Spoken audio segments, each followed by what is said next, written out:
Come to my room అంటూ బద్మాష్ పనులు. స్వామి చైత్యానంద సరస్వతి కోసం పోలీసుల వేట. బాబా ముసుగులో బద్మాష్ పనులు చేసిన స్వామి చైత్యానంద భర్తం పట్టేందుకు పోలీసులు రెడీగా ఉన్నారు. పరారీలో ఉన్న అతన్ని పట్టుకునేందుకు గాలింపు చర్యలు చేపట్టారు. అమ్మాయిల ఫిర్యాదుతో ఢిల్లీలోని వసంత్ కుంజ్ ప్రాంతంలో Shri Sharada Institute of Indian Management director గా ఉన్న చైత్యానంద భాగవతం బట్టబయలైంది.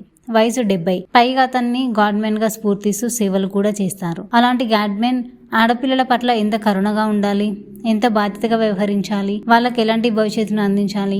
కానీ ఢిల్లీలో ఓ బాబా ఉన్నాడు. ఒంటిపైన కాషాయ వస్త్రాలు, ఒంటి లోపల కామలీలలు. అతగాడి వంకర చూపులకు ఎందరో ఆడపిల్లలు నలిగిపోయారు. పైకి చెప్పుకోలేక లోపల మదనపడి ప్రతిరోజు నరకం చూశారు.